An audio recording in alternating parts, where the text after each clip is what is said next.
এ ছেলেরা, যুবকেরা, এ নবী পাকের প্রেমিকেরা, ইয়া আমার রাসূলুল্লাহ দিবানারা, আম্মা জান খাদিজাতুল কুবরা রাদিয়াল্লাহু তাআলা আনহা সারা রাত ধরে কাঁদলেন। সারা রাত ধরে কান্নার পরে ফজরের নামাজ পড়ে আল্লাহ নবী জিজ্ঞাসা করেন, এ আমার খাদিজা, কেন তুমি সারা রাত ধরে কাঁদো? কেননা আমি রাসূলুল্লাহ, তোমার কান্নাটা আমার সহ্য হয় না, তোমার কষ্ট আমি রাসূলুল্লাহ সহ্য করতে পারি না। এই যুবকেরা, আল্লাহ নবী জানিয়েছিলেন, খাদিজা কেন কাঁদো বলো? আম্মা জান খাদিজা বলেছিলেন, ইয়া রাসূলুল্লাহ, ইয়া হাবিবাল্লাহ, হুজুর, আল্লাহ পাক কোরআন শরীফের ভিতরে 3 জায়গাতে জানিয়েছেন, 4 পারা, 17 পারা, 21 পারার ভিতরে, কুল্লু নাফসিন যায়িকাতুল মাউত, প্রতিটা নফসকে মৃত্যুর স্বাদ গ্রহণ করতেই হবে। তাই আমি খাদিজা দুনিয়া জমিন থেকে ছেড়ে চলে যাব। আমি খাদিজা, আমার কষ্ট হয়, আমি খাদিজা যদি চলে যায়, যাবার পরে কবরের আযাবের ভয়ে আমি খাদিজা সারা রাত ঘুমাতে পারিনি। ইয়া রাসূলুল্লাহ, ইয়া হাবিবাল্লাহ, হুজুর, আমি আপনার থেকে 3টে জিনিস চাইব, ওই 3টে জিনিস আপনাকে দিতেই হবে। আল্লাহ নবী জানিয়েছিলেন, খাদিজা কেঁদো না, কেঁদো না, কেঁদো না তুমি, আমি রাসূলুল্লাহ কথা দিলাম, ওই 3টে জিনিস আমি দেওয়ার চেষ্টা করব। কি চাওয়ার আছে খাদিজা, তুমি আমার কাছে চেয়ে নাও। এই যুবকেরা, মুরব্বী কেরামরা, ও আমার পর্দার অন্তরালে মায়েরা, বোনেরা, শুনে রেখে যান, আম্মা জান খাদিজা তার স্বামীর কাছে টাকা চাননি, আম্মা জান খাদিজা কিছু সম্পদ চাননি, আম্মা জান খাদিজা খাবার চাননি, আম্মা জান খাদিজা চেয়েছিলেন, ইয়া রাসূলুল্লাহ, ইয়া হাবিবাল্লাহ, হুজুর, 1 নম্বরে আমি খাদিজা যখন ইন্তেকাল করে যাব, আমার গোসলটা দেবার পরে যখন আমাকে কাফনের কাপড়টা পরাবেন, নতুন কাফনের কাপড় কিনে আনবেন না।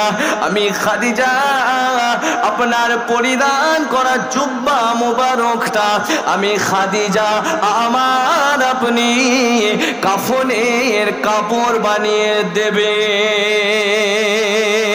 এই যুবকেরা, দ্বিতীয় নম্বরে আম্মা জান খাদিজা বলেছিলেন, ইয়া রাসূলুল্লাহ, ইয়া হাবিবাল্লাহ, হুজুর, দ্বিতীয় নম্বর আমার চাওয়া আছে, আমি খাদিজা যখন কবরে সবাইকে নামানো হয়, ওই সময়টা আমার লাশটাকে আপনি নিজের হাতে ধরবেন আর কবরে আপনি নিজে নামবেন। আমি খাদিজা, আমার বিশ্বাস, আমার রাসূলুল্লাহ যদি কবরের মধ্যে আমি খাদিজা আমার সঙ্গে নেমে যাই, আমার রাসূলুল্লাহর ছোঁয়াতে কবরের আযাব থেকে আল্লাহ পাক আমি খাদিজা আমাকে নাজাত করে দেবে। এই যুবকের আব্বারা, মায়েরা, বোনেরা, আম্মা জান খাদিজা 3 নম্বরে চেয়েছিলেন, ইয়া রাসূলুল্লাহ, ইয়া হাবিবাল্লাহ, হুজুর, আমার 3 নম্বর চাওয়া, আমি খাদিজা যখন আমাকে সকলে মিলে মাটি দিয়ে দেবে, মিনহা খলাকনাকুম ওয়া ফিহা নুঈদুকুম ওয়া মিনহা নুখরিজুকুম তারাতান উখরা, মাটি দিয়ে যখন সবাই চলে আসবে, আমি খাদিজা, আপনি রাসূলুল্লাহ, আপনার সঙ্গে আমি ছিলাম, আপনি আসবেন না, কেননা কবরে যখন সওয়ালের জবাব হবে, আমার বিশ্বাস, আমি খাদিজা, আমার 100% বিশ্বাস, আপনি রাসূলুল্লাহ, আমার কবরের পাশে যদি আপনি দাঁড়িয়ে থাকেন, আপনার দাঁড়িয়ে থাকার বরকতে আল্লাহ পাক আমার কবরের সওয়ালের জবাবকে আসান করে দেবে। আরো জোরে বলে সুবহানাল্লাহ, নারে তাকবীর। 3টে জিনিস চেয়েছি, ইয়া রাসূলুল্লাহ, আমার কাফনটা নতুন কাপড় দিয়ে দেবেন না, আপনার জুব্বা মুবারক, আপনি কবরে একটু নামবেন, আপনার ছোঁয়াতে আমি খাদিজা বিশ্বাস কবরের আযাব থেকে আল্লাহ নাজাত দেবে। 3য় নম্বরে চেয়েছিলেন যে আপনি একটু দাঁড়িয়ে থাকবেন। কে বলছেন? আল্লাহর নবীর পাক বিবি, সে এতটা কবরের ভয় চাইছে। আমরাও তো একদিন মারা যাব, আমাদেরকেও তো জানাজা পড়ানো হবে না, হবে না, তো আমরা কবরের ভয় হয়? আগেই বললাম ওয়াজ শোনার কমি নাই। এখনো দেখবেন, দেখেছি মারা গেলে যখন কবরস্থানে মুর্দারকে টাটকা নামানো হচ্ছে, একদিন দুদিন হয়ে গেলে হাসাহাসি করলে হাসতে নাই, তবুও তর্কের খাতিরে ধরে নিলাম চলো একটু হেসেছে, দুনিয়াতে বেঁচে আছে, হাসিরও প্রয়োজন আছে, চলো ঠিক আছে। একটা মাইয়েতকে কবরে নামানো হচ্ছে, মাটি দেওয়া চলছে, পিছনে দাঁড়িয়ে দাঁড়িয়ে অনেক মানুষ আছে হাসাহাসি করে, আছে না নাই? জানা যায় দাঁড়িয়ে আছে, পিছনে দাঁড়িয়ে আছে, 5 মিনিট দেরি, দুনিয়ার কথা ওখানে বলে হাসছে। কিন্তু আল্লাহ পাকের আয়াত পড়েছিলাম, ইয়া আইয়ুহাল্লাযীনা আমানুত্তাকুল্লাহ, ঈমান আনার পর আল্লাহকে ভয় করতে হবে। একটু সাহাবা হুজুরদের জিন্দেগিটা ফলো করবে, মাঝে মাঝে একটা করে বই কিনবে। অনেকে পেপার পড়ে, রাজনীতির খবর পড়ছে, কোথায় কে প্রার্থী দাঁড়িয়েছে, এইগুলো পড়লে সব নাই, সব আছে।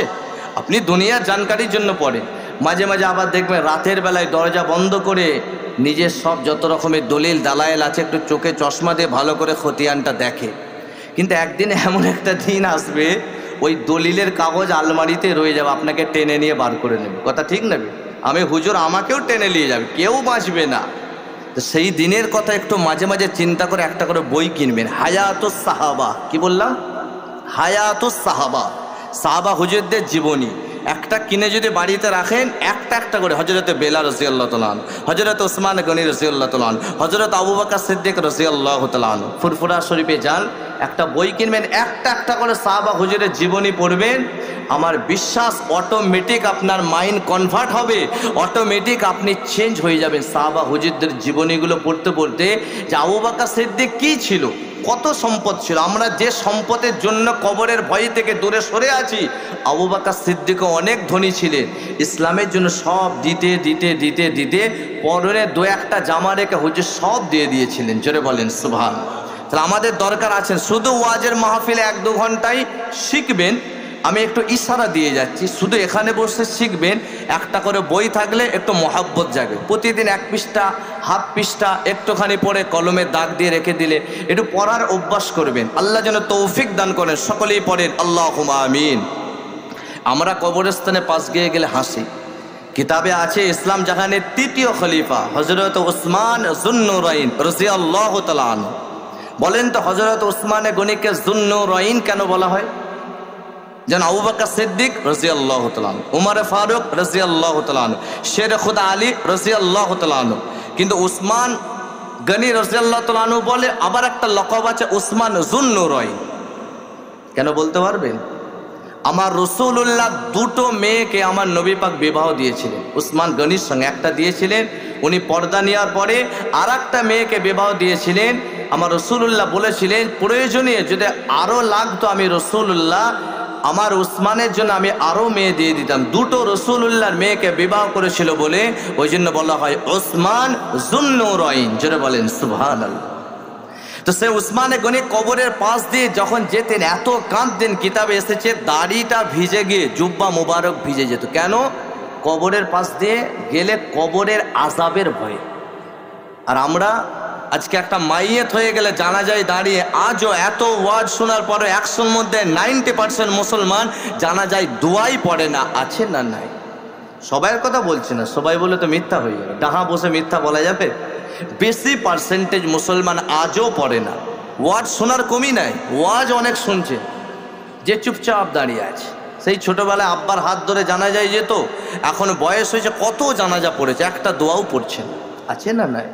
কিন্তু আপনি যে দোয়া পড়লেন না, কেউ জানতে পারেনি। যাদের মাইয়ের তারা জানতে পারলো না, গ্রামবাসী জানতে পারলো না, ইমাম সাহেব জানতে পারলেন না, কিন্তু একজন সব দেখেছেন, সব জানতে পেরেছেন। তিনি কে? চিৎকার দিয়ে বলেন। ফাঁকি দিতে পারবো আল্লাহকে? অত সোজা নয়। দুনিয়ায় সামান্য একটা বিজ্ঞানী সিসি ফুটেজ ক্যামেরা বার করে দিয়েছে, তাতেই একজন কেউ দোকানে চুরি হয়ে গেলে তার ভিডিও ক্লিপ থেকে ধরে ফেলছে। তাহলে যেই দিন থেকে আল্লাহ দুনিয়াতে পাঠিয়েছেন, 2টো কাঁধে 2টো ফারিস্তা দিয়েছেন না দেননি? জোরে বলে। সেই আম্মাজান খাদিজা 3টে জিনিস চেয়েছিল, ওটা মাথায় রাখবেন, ওটাতে আমি ফিরে এসে ওয়াজ শেষ হবে। বলেন তাহলে 2টো কাঁধ আপনি যা করছেন সব লিপিবদ্ধ করছেন কি করছেন? একটু আমরা কিচ্ছু করতে পারবো না। যেমন এই মুহূর্তে আপনারা মাহফিলে বসে আছেন, আপনি নিঃশ্বাস নিচ্ছেন, নিঃশ্বাস ছাড়ছেন, ফারিস্তারা লিখছেন সব কেন আপনি জান্নাতের বাগানে বসে আছেন। এখন যতক্ষণ বসে থাকবে সবটাই বেনিফিট, সবটাই সওয়াবের মধ্যে ফারিস্তারা লিপিবদ্ধ করে দেবেন। জোরে বলেন সুবহানাল্লাহ। আজকের মাহফিল থেকে যে যদি কাল ফজরের নামাজ না পড়েন ওটাও গুনার মধ্যে লেখা হবে। কথা ঠিক না বেঠিক? সব লেখা হচ্ছে। আপনি যে জানাজায় দোয়া পড়লেন না কেউ জানতে পারে না, আল্লাহ জানতে পেরেছে। তাই আল্লাহ নবী জানিয়েছেন তলাবুল ইলমি ফারিযাতুন আলা কুল্লি মুসলিমিন ওয়া মুসলিমা, প্রত্যেকটা নর এবং নারীর জন্য ইলম শিক্ষা করা ওয়াজিব নয়, মুস্তাহাব নয়, সুন্নত নয়, ফরজ। আপনি আপনার ছেলেকে doctor, master, engineer, barrister, advocate, lawyer, businessman সব বানান, কিন্তু এতটা শিক্ষা দেবেন যেন আপনি চলে যাওয়ার পর আপনার ছেলেটা যেন জানাজায় দোয়াটুকুন পড়তে পারে। নাহলে আপনি এলেম শিক্ষা দেননি, আজকে জলসায় ছেলে থেকে এনেছেন, একটু শেখাবেন। হাফেজ আলেম করতে পারলে খুবই ভালো, না করতে পারলে অসুবিধা নাই। এতটা শিক্ষা দেবেন যেন আপনার ছেলেটা জানাজায় দোয়াটা পড়তে পারে। আর না যদি দেন, ওই অমুকের ঘরে পাথর লাগিয়েছে, সে দোতলা করেছে আমিও করব, আপনার ছেলেকে শিক্ষা না দিয়ে পাঠিয়ে দিলেন। বাইরে কাজে গেল, মোটা টাকা ইনকাম করলো, তার গোসলখানায় খরচা করলো 1 লাখ, 1.5 লাখ, 2 লাখ টাকা দিয়ে কিমতে tiles, Belgium tiles, Italian tiles, যত মেহেঙ্গা দামি টাইলস আছে লাগিয়েছেন। ওই ছেলেটা লাগালো, আপনি আব্বা হয়ে এলেম শিক্ষা দেননি। একদিন দিন আসবে আপনার চোখটা বন্ধ হয়ে যাবে। যখনই চোখটা বন্ধ হবে, শেষ বিদায়ী গোসলটা ওই ছেলেটা তার আব্বা মায়ের ওই লাখ লাখ টাকা দামি গোসলখানায় আর দেবে, বার করে দেবে। সেই মসজিদে যেটাতে ধনী, যেটাকে গরিবকে গোসল দেওয়া হয়, ওটাতেই দেওয়া হবে। তাহলে তার মানে বোঝা গেল 2 दिन के उजाला है फिर सब अंधेरी अंधेरी है। যতক্ষণ চেয়ে আছেন আমার আমার আমার আমার, এই জায়গাটা আমার, ওর দিকে 2 হাত ঢুকে গেছে, ঝগড়া মারপিট, এটা আমার জায়গা, কেন ঢুকাবে? ব্যাস, এই সব মারপিট, আমার জায়গা, দেখে নেবো, কেস করব, কোর্ট কাছারি যা আছে, যতক্ষণ চেয়ে আছে। মরে গেলে 3.5 হাত। বাস্তব কি বাস্তব না? ওয়াজ ভালো লাগছে তো না ঘটনা শুরু করে দেবো? আচ্ছা, একটু খুলে ওয়াজ করা ভালো, বাস্তব নিয়ে বলতে হবে তো নাকি? নাহলে আমরা তো ওয়াজ বাবারা অনেক শুনেছি, এখন আর বাবারা করার জামানা নেই। আগে মানুষের মাটির বাড়ি ছিল, মানুষের দিলগুলো নরম ছিল। মাটির বাড়িতে যেমন উদাহরণস্বরূপ একটা পেরেক পুঁততে গেলে বেশি তাকত লাগাতে হয় না, একটুখানি ঠেলে দেবেন, দেখবেন ঢুকে যাবে। এখন আর মাটির বাড়ি নেই তো, সব পাকার বাড়ি হয়ে গেছে। আর মানুষের মনের মধ্যে হিংসা, অহংকার, তাকাব্বুরে ভরপুর। ওই পাকার বাড়িতে যদি বলি একটু জামাটা লাগাবো, এটা পেরেক পুঁতি, তা থেকে এমনি ঠেললে হবে না, হাতুড়ি দিয়ে মারতে হবে, ড্রিল মেশিন দিয়ে ফুটো করতে হবে। ওই জন্য এখন ওয়াজ বাবারা করলে আর ঢুকবে না দিলে। একটু ভালো করে বললে, তাহলে যদি তার ছেদ করে ওয়াজটা ঢোকে তো ঢুকবে। কথা ঠিক না বেঠিক? জোরে বল। তাই নিজের ছেলেকে শিক্ষা দেবেন। আল্লাহ নবী আজ থেকে 1500 বছর আগে জানিয়ে দিলেন, এই যুবকেরা, আম্মা জান খাদিজার ব্যাপারে আমি আসছি। যখন মরণের একটু কথা তুললাম, যদি আপনার ছেলেকে আপনি ইলম শিক্ষা দিতে পারেন, কেননা আল্লাহ নবী সাফ হাদিস, তলাবুল ইলমি ফারিযাতুন আলা কুল্লি মুসলিমিন ওয়া মুসলিমা, প্রত্যেকটা নর এবং নারীর জন্য ইলম শিক্ষা করাটা হলো ফরজ। যদি আপনি আপনার ছেলেকে জানাজার দোয়াটুকু শিখিয়ে দেন, ওই ছেলেটা যদি তার আব্বা মা ইন্তেকাল হয়ে গেছে, ওই ছেলেটা উযু করে জানাজা নামাজে দাঁড়িয়ে তার আব্বা মায়ের জানাজার পিছনে 4টে তাকবীর, 3টে তাকবীরে 3টে দোয়া আছে, ওই ছেলেটা পড়ে দিল।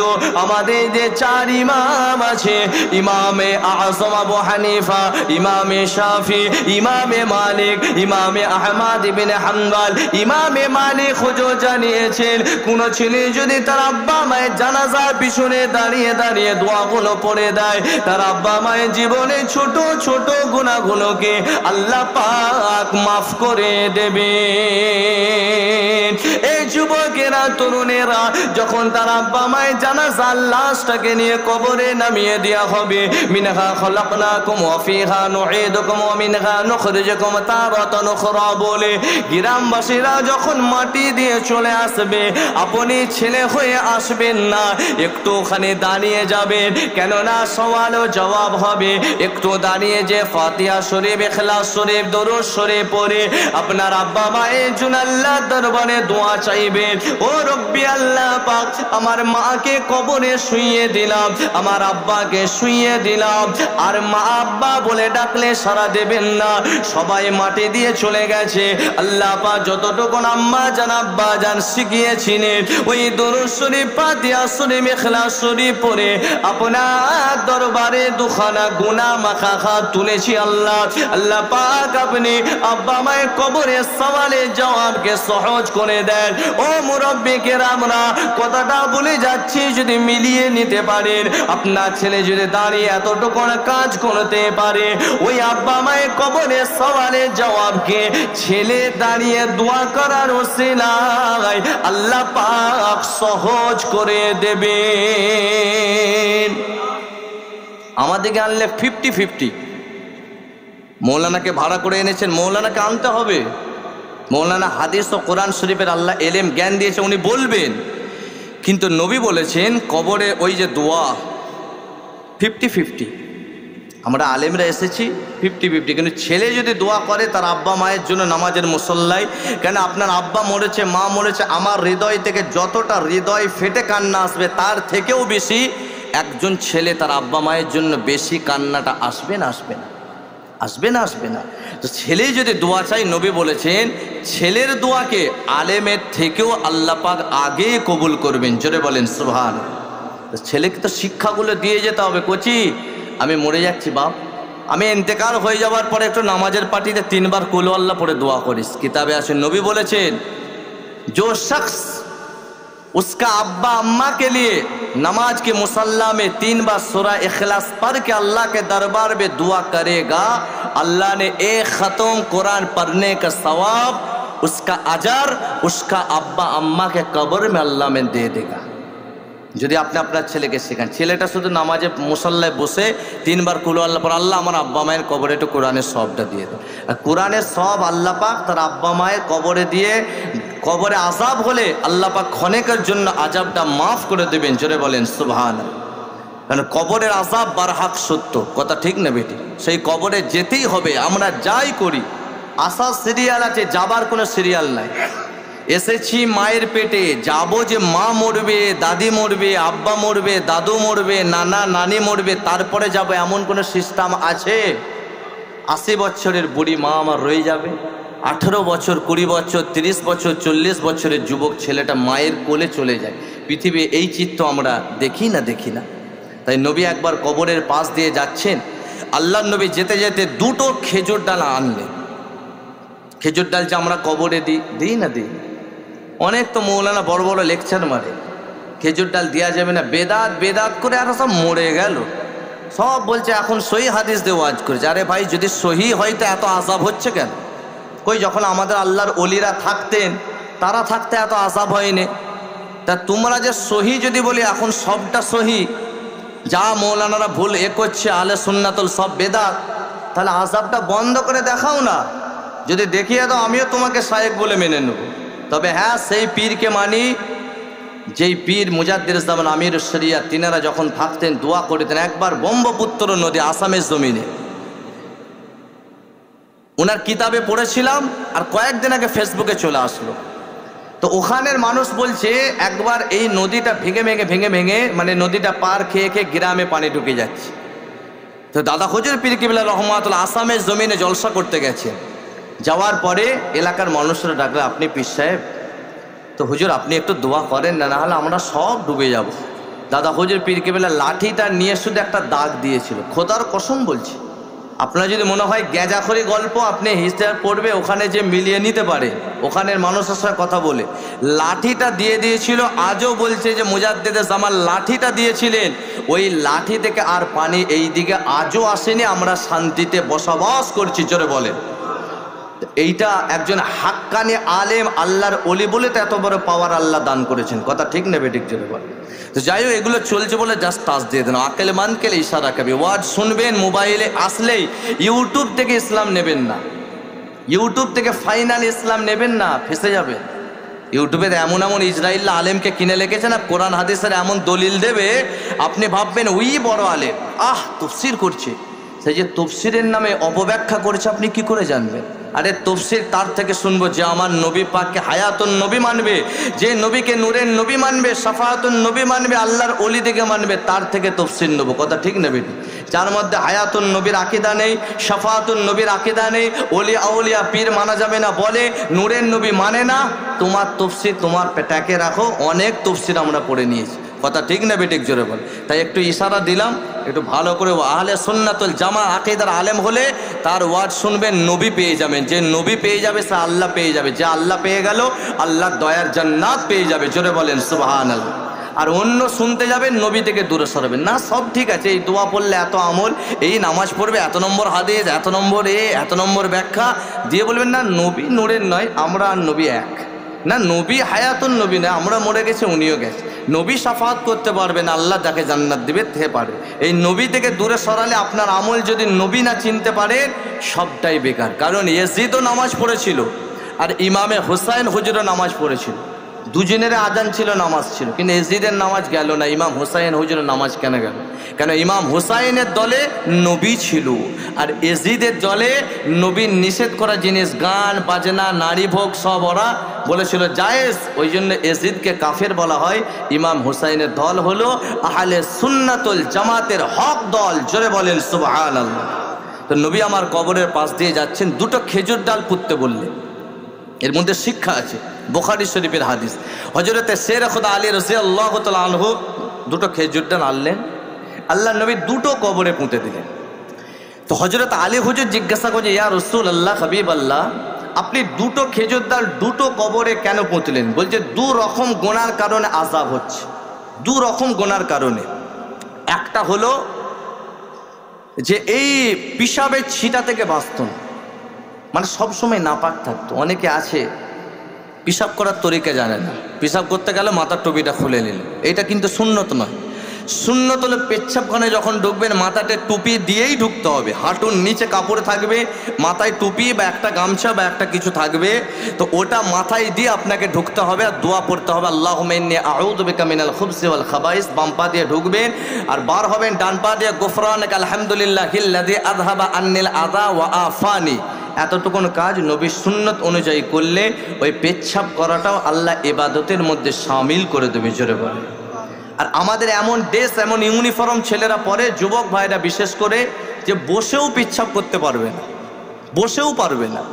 জলসা শুনতে এসে যে এমন জিন্স প্যান্ট পরে জলসা করে বাড়ি যাচ্ছি, আখেরি দোয়া করে দেখছি এক জায়গায় কিছু ছেলে বিরিয়ানির প্যাকেট আর টিম টিম করে একটা লাল পাড়া আলো জ্বলছে, হয় বিড়ি হবে নাহলে সিগারেট, এক হাতে আছে, দিয়ে দাঁড়িয়ে দাঁড়িয়ে পেচ্ছাব করছি, দাঁড়িয়ে দাঁড়িয়ে পেচ্ছাব করছি। আমি ভালো করে ফলো করলাম যে ও যে প্যান্টটা পরেছে ওই প্যান্টটা পরে বসা যাবে, কেন প্যানের নামও তো দিয়েছে ন্যারো, তার যদি আপনি উল্টোটা করেন ন্যারো দাঁড়িয়ে পেশাব কর, এসব প্যান্ট বার হয়েছে না হয়নি? জোরে বল। তা আমার যুবক ভাইদিকে বলবো, এই প্যান্টগুলো ইজরাইলরা বানিয়েছে, তারা চায় সব সময় মুসলমানের পিছনে লেগে থাকতে যায়, এদিকে ইসলামিক ইউনিফর্ম থেকে দূরে সরিয়ে দাও। কিন্তু দেখবেন যারা পাঞ্জাবি হয় তারা দেখবেন প্যান্ট শার্ট পরছে ঠিক আছে, কিন্তু তাদের ধর্মেতে আছে দাড়ি রাখতে হয়, তাদের ইউনিফর্ম মানে তাদের ধর্মেতে এটা আছে দাড়ি রাখতে হয়। একটা পাঞ্জাবি যুবক ছিল দাড়ি রাখে না চাচে, ও যুবক ভাইরা বলো না গো, যারা শহরে দেখতে পান পাঞ্জাবি দি, তাদের ধর্মে আছে মাথায় পাগড়ি পরতে হয়, তারা পরে বিন্দাস রাস্তাঘাটে ঘোরে না, ঘোরে না। জান্নাতে যাবে না তারা, কেন জান্নাতে যেতে গেলে ঈমান শর্ত। কিন্তু আমি বুঝাতে চাইছি সে তার ধর্মটাকে কত ভালোবাসে, ধর্মের তাজকে মাথায় নিয়ে ঘুরছে, আর আমরা একটা 50 গ্রাম টুপি পরে যেতে পারি। এই তো আমাদের অবস্থা। তো মসজিদ নিয়ে নেব, খানকা নিয়ে নেব, এমনি বলছে নাকি? নবী বলেছেন আজ থেকে 1500 বছর আগে এমন একটা দিন আসবে, এমন একটা সময় আসবে, আমার উম্মতকে জালেমের হাতে দেওয়া হবে। সাহাবা হুজুররা প্রশ্ন করে, ইয়া রাসূলুল্লাহ হাবিবাল্লাহ কেন? নবী বলেছেন আমার উম্মাতানি গুনাহ করবে, আল্লাহর নাফরমানি করবে, আল্লাহ জালেম বাদশা দেবে। তো দিদি দাদা কাউকে গালি দিয়ে লাভ নেই, ওকে তো আল্লাহ বসিয়েছে, দাদাকে তো আল্লাহ বসিয়েছে আমাদেরকে শায়েস্তা করার জন্য, আমরা খারাপ হয়ে গেছি। কথা ঠিক না বেঠিক? জোরে বল। তাই যারা পাঞ্জাবি দেখবেন তারা দাঁড়িয়ে রাখে, মাথায় তাজও করে। আমাদের আজও অনেকে আছেন অনেক বছর হয়ে যায় দাড়ি রাখতে চাই না, কিন্তু দাড়িটা রাখলেই তো আপনার মুখের আইয়াফি সূরাতুন নূর, এই মুখের চমক, মুখের নূর হলো আল্লাহর নবীর দাড়ি মুবারক। এই সুন্নতটা আপনার চেহারায় আনলে এটাই হয়ে যাবে আপনার মুখের নূর। জোরে বলেন সুবহানাল্লাহ। আর এটা এমন একটা সুন্নত লাইভ, যেমন এই ওয়াজ চলছে, একটা ফেসবুক লাইভ হচ্ছে, একটা ইউটিউবে এমনি মানে নর্মাল ভিডিও হচ্ছে, এই যে লাইভ চলছে এটা সরাসরি, তেমন এই সুন্নতটা এমন, এটা সরাসরি আপনি কাফনে নিয়ে যেতে পারবেন। যখন দাড়ির কথা এলো একটুখানি বলি শোনেন। এ যুবকেরা, আব্বারা, তরুণেরা, আমার যুবক ভাইরা, তোমাদেরকে বোঝাতে এসেছি, এতদিন যদি কেউ দাড়ি না রাখেন, আজ থেকে দাড়িটা রাখার চেষ্টা করেন। তবে দাড়ি রাখলে নবী সুন্নতের মধ্যে রাখবেন। ফেস কাট দাড়ি চলবে না, ওটা তো প্লেয়ারদের স্টাইল, খেলোয়াড়দের স্টাইল। কেননা হাদিস শরীফের মধ্যে আছে, মান তাশাব্বাহা বিকওমিন ফাহুয়া মিনহুম, যে যার স্টাইলে চলবে, যার মতো করে চলবে। আপনি যদি ফেস কাট দাড়ি রাখেন, হয়তো বিরাট কোহলি, না হয় শাহরুখ খান, সালমান খান, যেই হোক তার মতো স্টাইলে রাখলেন, ওই দাড়ি রাখাটা আল্লাহর দরবারে যাবে না। এমনও দাড়ি রাখা সমাজের ছেলেরা রাখে না। কারোর খেলা ভালো লাগছে, তার খেলাটা আপনি ভালোবাসেন, তাকে আপনি তার স্টাইলটা আপনার শরীরের মধ্যে আনবেন না। কেননা যে নবীর আশিক হবে, তার চলাফেরা, খাওয়া দাওয়া, উঠা বসা সবটা নবী সুন্নত অনুযায়ী হবে। আল্লাহ নবীর দরবারে এক সাহাবী বারবার আসতেন, আল্লাহ নবী তাকে দেখে মুচকে হাসতেন। ওই সাহাবীটা মনে করলেন, আমি যে রাসূলুল্লাহ দরবারে যাই, আমার তিনটে দাড়ি আছে বলে কি আল্লাহ নবী হাসে। সাহাবীটা মনে করলেন, ওই সাহাবীর তিনটে দাড়ি ছিল। 3-4 দিন পরে আল্লাহ নবীর দরবারে আসার আগে ওই সাহাবী দাড়িটা চেঁচে ফেললো। এই যুবকেরা তারপরের দিন এসে নবীকে সালাম দেয়, আসসালামু আলাইকুম ইয়া রাসূলুল্লাহ। আল্লাহ নবীর সালামের জবাব না দিয়ে আমার নবী পাক চেহারা মুবারকটা ঘুরিয়ে নিলেন। তখন ওই সাহাবীটা ভাবলেন, কি ব্যাপার? আল্লাহ নবীর কাছে এসে কাঁদতে শুরু করে দিলেন। আল্লাহ নবী তাকাচ্ছেন না রাগে। সাহাবাটা মনে করছেন, কেন নবী তাকাচ্ছেন না? তারপরে মনে পড়ে গেল, আমি কি চেঁচেছি বলে তাকাচ্ছেন না? আল্লাহ নবীর কাছে যে বলতে লাগলেন, ইয়া রাসূলুল্লাহ, ইয়া হাবিবাল্লাহ, আমি মনে করছিলাম তিনটে দাড়ি রাখার কারণে হয়তো আপনি আমার দিকে তাকিয়ে হাসছেন। আল্লাহ নবী বলেছিলেন, না না না না না, কথাটা খেয়াল করে শোনেন। আল্লাহ নবী বলেছিলেন, আমি এই জন্য তাবাসসুম মুচকে হেসেছিলাম, তোমার এক একটা দাড়িতে 70টা করে ফেরেশতা আল্লাহ পাক দান করেছিলেন। আর এই যে তুমি দাড়িটা চেঁচে দিলে, আমি রাসূলুল্লাহ রাগ করে তোমার দিকে তাকাইনি। ইয়া রাসূলুল্লাহ, আপনি আমাকে মাফ করে দেন, আমার বুঝতে ভুল হয়েছিল। আল্লাহ নবী তাকে পুনরায় মাফ করে দিলেন। তাহলে বুঝলেন, দাড়িটা এমন একটা জিনিস, যখন আপনি ইন্তেকাল হয়ে যাবেন, পরনের আপনার সব খুলে নেওয়া হবে। গোসলের সময় দাড়িটা কেউ চাঁচতে পারবে না। যখন আপনাকে কাফনের কাপড় পরিয়ে দেওয়া হবে, আপনাকে জানাজার নামাজ পড়ানোর আগে সবাই বলবে, একবার চেহারাটা দেখে। যারা আপনাকে চেনে না, আত্মীয় স্বজনেরা, তারা এসে চেহারাটা দেখবে, আহারে মানুষটা কেমন ছিল আমি জানি না, কিন্তু দুনিয়া জমিনটা ছাড়ার আগে এর দাড়ি আছে, চেহারায় নবী সুন্নত আছে, ওটা আপনার জন্য দোয়া হয়ে যাবে। আর আপনি কি পাবেন? এই দাড়িটা রাখার জন্য যখন আপনাকে কবরে শুইয়ে দেওয়া হবে, মান রব্বুকা ওয়া মা দীনুকা ওয়া মান নাবিয়্যুকা, 3 নম্বর প্রশ্ন, নবী পাকের তাসবির আনা হবে, এনাকে চেনো কি বলো। ওই দাড়ি রাখার বরকতে আপনি তখন বলে ফেলবেন, হা হা হা, মলাইপুরের জমিনে একজন আলেম বান্দা এসেছিল, সে আমার রাসূলুল্লাহ দাড়ি মুবারকের কথা আলোচনা করেছিল। ওই দিন থেকে নবী পাকের প্রতি মহব্বত করে আমি আমার চেহারায় দাড়িটা রেখেছিলাম। ইনি অন্য কেউ নয়, ইনি হলেন হাদা। কবরের ভাষা হবে আরবি, আল্লাহ পাক কুদরতি ভাবে বলিয়ে দেবেন হাদা নবিয়ুনা মুহাম্মাদুর রাসূলুল্লাহ। আপনার জবান থেকে নবী পাককে আপনি বুঝে চিনে যাবেন। যখনই নবীকে কবরে চিনে যাবেন উত্তর দিয়ে দেবেন আল্লাহ পাক নবী পাকে চিনার ওসিলায় কবরটাকে জান্নাতের টুকরা বানিয়ে দেবে। আরো জোরে বলে সুবহানাল্লাহ, আরো জোরে বলে সুবহানাল্লাহ। নারে তাকবীর। রাখবেন তো? বলেন ইনশাআল্লাহ। আবার অনেকে ভয়ে রাখতে পারে না যে বিয়েটা করে রাখবো, ঝামেলায় পড়ে যায়। তো অনেক মেয়েও তো আছে দাড়িওয়ালা ছেলেকে বিয়েও করতে চায় না। অনেক মা আছে নামাজ রোজা খুব পড়ে, আর জামাই খুঁজবে না, হালকা বয়সে দাড়িটা রেখে ফেললো, দাড়িটা একটু বয়স হলে রাখবে। এমন একটা শয়তানি ওয়াসওয়াসা আমাদের ভিতরে আছে না? না, দাড়ি রাখার সঙ্গে আমার বয়সের কি আছে? সে তো নবীকে মহাব্বত করে দাড়ি রেখেছে। মা আর এটা ভাবলো না যে দাড়ি রেখেছে এ জীবনে কোনোদিন মদের দোকানেও যাবে না, গেঁজাও খাবে না। কেন সে যখন দাড়ি রেখেছে অটোমেটিক তার মনে একটা চিন্তা চলে আসে, আমি যখন দাড়িটা রেখেছি, দাড়িটা রেখে মদ খেতে আর যাওয়া যাবে, লোক খারাপ বলবে। এই দাড়িটা রেখে আর গেঁজা খেতে যাওয়া যাবে, দাড়িটা রেখে তাস খেলা যাবে, দাড়িটা রেখে মানে সে খারাপ জায়গায় আর যাবে না। এই দাড়িটা তাকে বারবার আটকাবে না। কিন্তু অনেক মেয়ে আছে না, দাড়িওয়ালা হয়ে গেল। अरे जिस दाढ़ी से तुम नफरत करते हो उस दाढ़ी से जन्नत का हुर प्यार करता है। যে দাড়িকে নফরত করে জান্নাতের হুরেরা প্রতিযোগিতা করে দাড়ি রাখলে। আল্লাহ হালকা বয়সে এ নবীকে ভালোবেসে চেহারায় দাড়ি রেখেছিল। আল্লাহ এই জান্নাতে আসলে আমার সঙ্গে থাকার তৌফিক দান করবেন। জান্নাতের হুরেরা বলে। তাই ইনশাআল্লাহ কোনো বিয়ে হবে কি হবে না, নো টেনশন। ও খলাকনাকুম আজওয়াজা, আল্লাহ যখন পাঠিয়েছেন জোড়া পাঠিয়েছেন না পাঠান। ইনশাআল্লাহ যে মেয়েটা আল্লাহ নির্ধারণ করেছে ওটার সঙ্গে বিবাহ হবে, কোনো টেনশন নাই। ইনশাআল্লাহ আমরা দাড়ি রাখার চেষ্টা করব। রমজান থেকেই যারা রাখেন নিয়ত করে নেন, আল্লাহ যেন কবুল করেন। পড়েন আল্লাহুম্মা আমিন। আম্মা জান খাদিজা হুজুরের ঘটনায় আসছি, একটু আপনারা মহব্বতে দরুদ শরীফ পড়েন। আল্লাহুম্মা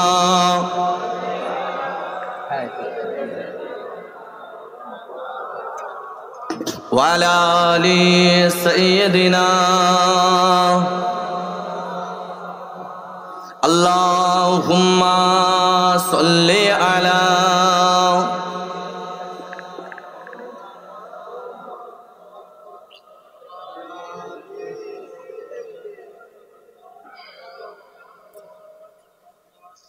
আলোচনা করতে করতে অনেকটা এগিয়ে চলে আসলাম। তাহলে কবরে ওইদিকে আম্মাজান খাদিজা তিনটে কথা চেয়েছিলেন, আর এদিকে একটু কবরের কথা বলছিলাম। তাহলে দুটো কারণে আযাব হচ্ছে। একটা হলো পিসাবের ছিটা থেকে বাঁচত না। ওই পিসাবের ছিটাটা বলতে যে একটু প্যান্ট শার্ট দাড়ির ব্যাপারে বললাম। যুবক ভাইরা রাগ হচ্ছে না তো? মাশাআল্লাহ, মলাইপুরের যুবকরা অনেক ভালো, ওয়াজ দিলে বক্তা আনলে একটু শুনতেও হয়। তো যখন প্যান্ট শার্ট জামা কাপড় যাই পড়বে, একটু চুল ফুলগুলো ঠিকঠাক কাটতে হবে। ওই এখানে আছে তো এখানে নেই, পাখিতে একটা ভাষাটা বলছে, ভাষাটা খারাপ লেবে না, পেদে দিলে একটা কথা বলে না গোদা বাংলায়, সেরকম করে কালার করে। এক একটা কালার দেখলে আপনি তাজ্জব হয়ে যাবে, কি করে করে, রুচিতে বাঁধে কি করে। একটা মেহেদির মতো কালার যদিও করে তবুও ধরে নিয়ে যায়, করা জায়েজ নেই। কিন্তু নবী পাকের সুন্নত মেহেদি লাগানো জায়েজ আছে। লীল করছে, লাল করছে, বাদামি কালার, গোল্ডেন কালার, কেউ তো আবার সাদাও করে দিচ্ছে। এসব ভেলকি বার হয়েছে না হয়নি জোরে বল? এই ফাঁদে ভাই পা দেবে না। দেখবে নর্মালটাই সবাই ভালোবাসবে। আল্লাহ যেমন দিয়েছে খোদার ওপর খোদগেরি করতে যেও না, আল্লাহ শেষ করে দেবে। আর দ্বিতীয় নম্বর কবরে আযাব হচ্ছিল গীবতের কারণে। নবী বলছেন দ্বিতীয় কবরটা গীবত করত, লোকের পরনিন্দা সমালোচনা। আমাদের সমাজে আছে না নাই? বসে বসে অমুক পীরজাদার সমালোচনা করে দিন। কখনো আল্লাহর ওলিদের আওলাদদের সমালোচনায় যাওয়ার দরকার নেই। তাদের পা পিছলে গেলে পাটাকে তুলে নেওয়ার ক্ষমতা আছে, আর আপনি পিছলে গেলে তোলার ক্ষমতা নেই। কথা ঠিক না বেটি? বসে বসে আল্লাহর ওলিদের বেটাদের আওলাদদের সমালোচনা করছে, ইমাম সাহেবের সমালোচনা লাগিয়ে দিল। তারপরে মেয়েদের মধ্যে খসলতটা আছে, দু তিনজন হলেই গোটা গ্রামের খবর নিয়ে এক জায়গায় বসে মেয়েদের পার্টি অফিস, হয় পুকুরের ঘাট, না হয় কলতলা, না হয় কোনো একটা গাছের তলায় একসঙ্গে জড়ো হলো, বিকালে হোক যখন হোক হয়ে এবার লোকের সমালোচনা যত পরে শুরু করে দেয়। এই যে পরনিন্দা করা, এ পরচর্চা করাটা মারাত্মক গুনাহ। যার নামে আপনি করবেন তার গুনাহ আপনার নামে আমলে, আপনার নেকিগুলো তার খাতায় যাবে। কোনো পাগলও আছে যে আমার নেকিটা ওলিয়ে লিখ? আছে কি যে পাগল হবে সে করবে? তো কারোর গীবত সমালোচনা করবেন, যদি করেন কবরে আযাব হবে। আল্লাহ যেন এই দুটো গুনাহ থেকে হেফাজত করেন, জোরে বলেন আল্লাহুম্মা আমিন। তো আম্মা জান খাদিজাতুল কুবরা রাদিয়াল্লাহু তাআলা আনহা বললেন, ইয়া রাসূলুল্লাহ, তিনটে জিনিস। আল্লাহ নবী বললেন, খাদিজা আমি চেষ্টা করব। কোন খাদিজা? যাকে আল্লাহ পাক একজন পৃথিবীর নারীকে নিজে সালাম পাঠিয়েছিলেন, ওটা অন্য কেউ নয়, ওটা হলো আম্মাজান খাদিজাকে আমার আল্লাহ পাক নিজে সালাম পাঠিয়েছিলেন ফারিস্তার মাধ্যমে, জোরে বলেন সুবহানাল্লাহ। সেটা কখন? আল্লাহর নবী যখন গারে হীরার মধ্যে ছিলেন, আর আম্মাজান খাদিজা খাবার নিয়ে ওই গারে হীরাতে প্রত্যেক দিন আম্মাজান খাদিজা দিতেন, আর একটা চাদর নিয়ে নিজেকে পর্দা করে যেতেন গারে হীরার মধ্যে। এ ছেলেরা, যুবকেরা, এ নবী পাকের প্রেমিকেরা, ইয়া আমার রাসূলুল্লাহ দিবানারা, আম্মা জান খাদিজা কে আল্লাহ পাক কেন সালাম পাঠিয়েছিলেন? আল্লাহ নবী যখন গারে হিরাতে, যেখানে কোরআন শরীফ নাযিল হয়েছিল, ওই গারে হিরার মধ্যে যখন ধ্যান করেছিলেন আম্মা জান খাদিজাতুল কুবরা রাদিয়াল্লাহু তাআলা আনহা, আল্লাহ নবীর জন্য প্রতিদিন খানা নিয়ে যেতেন, আমার নবী পাকের খাবার নিয়ে যেতেন। ওই সময়তে অনেক মানুষ দেখে বলতো, দেখো দেখো দেখো কত সুন্দর এই নারীটা, নিজেকে পর্দা করে যায়। আল্লাহ পাকের মালায়েকা ফেরেশতারা তারাও চর্চা করে, খাদিজাকে আল্লাহ পাক এমন নারী করেছেন যে এত বড় পাহাড়ের উপরে উঠছে যেখানে কেউ নাই, তথাপিও খাদিজা নিজেকে বেপরদা করেনি। এই যে নবী পাকের খেদমত করার জন্য, নিজেকে বেপরদা না করার জন্য আল্লাহ পাক আম্মা জান খাদিজাতুল কুবরা রাদিয়াল্লাহু তাআলা আনহার উপরে রাজি খুশি হয়ে আল্লাহ পাক সালাম পাঠিয়েছিলেন, এ আমার ফেরেশতারা যাও যাও চলে যাও, আমার খাদিজাকে আমি আল্লাহ পাক আমার সালাম পাঠিয়ে দাও। খাদিজাকে যে বলো আল্লাহ পাক নিজে আপনাকে সালাম পাঠিয়েছেন। এমন পর্দা করেছিলেন। এখন মা বোনদের পর্দা প্রায় উঠেই গেছে, যদিও আবার কেউ কেউ বোনেরা বোরখা পরেছেন সেটাও টাইট ফিটে আনছে। এটাও একটা গায়ের কমদের প্ল্যান, যখন পর্দা করছে একে পর্দার ভিতর থেকে বেপর্দা করা। নবী বলেছেন ততদিন পর্যন্ত কিয়ামত হবে না যতক্ষণ না মেয়েরা ড্রেস পরবে উলঙ্গ হবার জন্য। ড্রেস থাকবে কিন্তু নিজেকে উলঙ্গ করার জন্য। সেরকম ড্রেস বার হয়েছে না হয়নি? জোরে বলেন। বলছে কেউ যদি পর্দা না করে, একজন মহিলা সে 4 জনকে জাহান্নামে নিয়ে যাবে। আপনার স্ত্রী হতে পারে, সেটা আপনার মা হতে পারে, সেটা আপনার মেয়ে হতে পারে।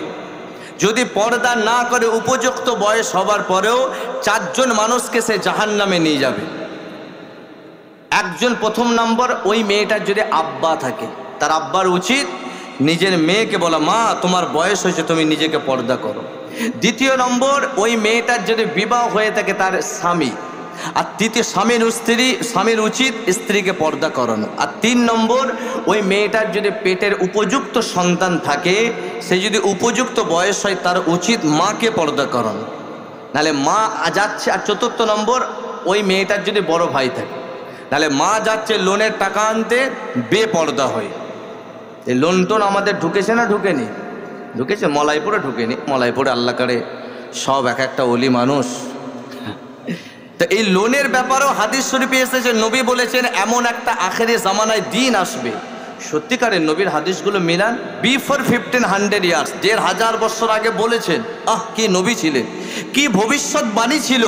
আজকে আমি উদাহরণ দিচ্ছি, আপনাকে খুঁজতে হবে না, এক্ষুনি বললে এক্ষুনি আপনার ব্রেন জানিয়ে দেবে। কি বলেছিলেন? এমন একটা দিন আসবে, এমন একটা সময় আসবে, আমার উম্মাতানিরা, মানে আমার যারা মহিলা উম্মাত, তারা হারাম খাওয়ার জন্য অপেক্ষা করবে, আর হারাম দেনেওয়ালা বাড়িতে এসে হারামের টাকা দিয়ে যাবে। আর আমার উম্মাতানি হারাম খাওয়ার জন্য অপেক্ষা করবে। যখন এই সময় আসবে জানবে কিয়ামত বেশি দিন নাই। যে লোন দেয় সে বাড়িতে আসে না আসে না, জোরে বলেন। আর লোন নেনেওয়ালাও যে সামনে যে বসে গেলে স্যার স্যার করে কি গল্প, কত রকমের কথা। যদি আবার একজন যাচ্ছে না আমার অসুবিধা আছে, আমি তো বোরখা পরে লোন নিচ্ছি, সে জানে না মেয়েদের গলার আওয়াজটারও পর্দা আছে। আজান দিয়া সবের কাজ না কাজ নয়, জোরে বলেন। সব চুপ করে যাচ্ছে, ভাবছেন নাকি কি বক্তা আনলি বলতো, খামাখা এদিকে আনে, ঝা তা করে বলে যাচ্ছে। যখন এনেছে আর কিছুক্ষণ আছে এটা শুনেলেন, তারপরে পরের বক্তা আসবেন, উনিও আল্লাহ করে ভালো আলেম, সুন্দর ওয়াজ করে, উনিও ওয়াজ নসিহত করবেন। তো যেটা বলছে বাস্তব, হয়তো বলার ব্যাপারটা কিছু হাদিস আছে গম্ভীরের সঙ্গে বলতে হয়, আবার কিছু কথা আছে নরম করতে হবে। স্পিকিং যে থ্রোটা কিছু জায়গায় গম্ভীর। আপনি যদি আমাকে রাগ করেন কি বলবেন, এই খেলতে গিয়েছিলিস কেন, পড়তে যাসনি, এমন করে বলবেন। যদি প্রাইভেট টাইমে এই কোথায় গিয়েছিলি রে, প্রাইভেট যাইনিস কেন, আব্বা এমন করে ছেলেকে ডাঁটে না ডাঁটে না। তাহলে কিছু কথা আছে ওইভাবেই বলতে হয়। ওই জন্য এইগুলো ভয়ঙ্কর হাদিস, ওয়াঈদ হাদিস। সেই জন্য এই কথাগুলো আমি একটু ভয়ঙ্কর রূপ নিয়ে বলছি। তার মানে এটা ভাববেন না আমাদেরকে রাগ করছে, আস্তাগফিরুল্লাহ, 2 ঘন্টার মেহমান কেন রাগ করবে। তো নবী বলেছেন হারাম দেনেওয়ালা দরজায় আসবে, হারাম নেনেওয়ালাও বসে থাকবে। পর্দা নিজেকে শরীরের করলেও সে বেপর্দা হয়ে হারাম করবে। তার মানে কি, আজান দেওয়া সওয়াবের কাজ, কিন্তু মেয়েদের আজান দেওয়া যাবে? এমনকি কোরআন শরীফ তেলাওয়াতটাও মেয়েদিকে আস্তে করতে হবে, কেন আওয়াজেরও পর্দা করতে হবে। তো সেই দিন এসে গেছে, ঘরে ঘরে ঘরে আজকে মুসলমান কি হয়ে গেল, ওয়াজ শোনার কমই নাই। কত বড় বড় ডিগ্রিওয়ালা মৌলানাদের ওয়াজ শুনছে, শুনে আর বিন্দাস লোন নিয়ে খাচ্ছে। যেই লোনে ইন্টারেস্ট আছে, যেটা নেই সেটা আলাদা। তবে ভারতবর্ষে এমন কোনো লোন নেই যে ইন্টারেস্ট নেই, আমার জানা নেই। যেই লোনে ইন্টারেস্ট মানে 10,000 নিলে 12,000 দিতে হবে, এই 2,000 টাকা ইন্টারেস্ট, এটাকে সুদ বলা হয়। আর কোরআনে ডাইরেক্ট আছে আহাল্লাল্লাহুল বাইআ ওয়া হাররামার রিবা, সুদকে আল্লাহ হারাম করেছেন, হালাল ব্যবসাকে আল্লাহ হালাল করেছেন। তো এই যাররা পরিমাণ 1 টাকা কেউ যদি ইচ্ছা করে সুদ খায় আর বিনা তওবায় মারা যায়, কোশ্চিন কালেও কবরের আযাব থেকে সে বাঁচতে পারবে না। সুদের গুনাহটা কেমন, যেমন আমি এখানে 1 জগ পানি আছে, 1 জগ পানিতে যদি 1 ফোঁটা পিশাব পড়ে যায়, গোটা পানিটা পাক থাকবে না নাপাক, গোটা পানিটা নাপাক হয়ে যাবে। তেমন আপনার জীবনে অনেক ওয়াজ শুনেছেন, রমজান মাসে রোজা রেখেছেন, তারাবি পড়েছেন, সব ইবাদত জান ঠান্ডা হয়ে যাবে শুনলে। কিন্তু যদি 1 টাকা ঢুকে থাকে, আমার মুরব্বিকের আমরা বড় করজোর করে বলছি, যেমন 1 ফোঁটা পানি 1 জগ পানিকে নাপাক করে দিতে পারে, সামান্য ওইটা হারাম জিনিসটা সব বেকার করে। তো যে নিয়েছেন অসুবিধাতে আল্লাহ তওবা নামক একটা অপশান রেখেছেন। আপনি আজকে ওয়ার্ড শুনলেন, যা লোন কিস্তি বাকি আছে মিটিয়ে দেন, যদি কেউ নিয়ে থাকে, যারা নেয়নি আলহামদুলিল্লাহ, বা মিটিয়ে দেন, তওবা পড়ে। আল্লাহ কষ্ট হলেও লোভ না, দেখবেন আল্লাহ কষ্টকারী তওবাকে এমন কবুল করবে, বিগত জীবনে যত লোন ফোন নিয়েছে আল্লাহ সব মাফ করে দেবে। জোরে বলেন সুবহান। আল্লাহ তো রহমান, আল্লাহ দয়ার সাগর, আল্লাহ দয়ালু। আল্লাহ বান্দা গোনা করতে ভালোবাসে, আল্লাহ বান্দাকে মাফ করতে ভালোবাসে। জোরে বলেন সুবহান। তাহলে একটা মেয়ে যদি বেপর্দা হয়ে যায়, 4 জনকে সে জাহান্নামে নিয়ে যাবে। তাহলে আপনাদের বাড়ির মহিলাগুলোকে একটু বেপর্দা করে। স্বামীদিকে বলবো, নবী বলেছেন আশ নিকাহ শরতুন সালাসাতুন, যার মধ্যে যে বিবাহ করতে চায় আমার সাহাবারা, যার মধ্যে 3টে শর্ত থাকবে সে বিবাহ করতে পারবে। একবার কালেমা জিকির করেন, কালেমা লা ইলাহা,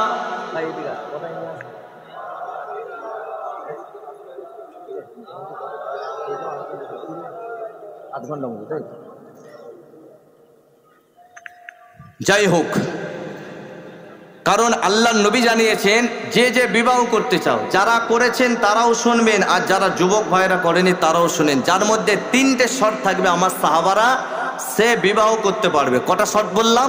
3টে শর্ত। আল্লাহ নবী আজ থেকে 1000 বছর আগে সাহাবা হুজুরদেরকে বলেছিলেন, আমার সাহাবারা এই যুবকের আব্বারা, নবী আমার জানিয়েছিলেন আন-নিকাহু শারতুন সালাসাতুন, যার মধ্যে তিনটে শর্ত থাকবে সেই বিবাহ করতে পারবে। এক নম্বরে হলো যার মধ্যে মনুষ্যত্ব থাকবে, তার স্ত্রী যদি শরীরটা খারাপ হয়, স্বামী হয়ে স্ত্রীর সেবা করবে, এই মনুষ্যত্বটা যার মধ্যে থাকবে সেই বিবাহ করতে পারবে। বিয়ে করার 2 নম্বর শর্ত আল্লাহ নবী জানিয়েছিলেন, তুমি যে দিন মোহরটা আটবে ওটা বাসর রাতেই দিয়ে দেওয়া হবে। আর 3 নম্বর শর্ত হলো তুমি যে মহিলাটাকে বিবাহ করেছো ওই মহিলাটাকে পর্দা করাতে হবে।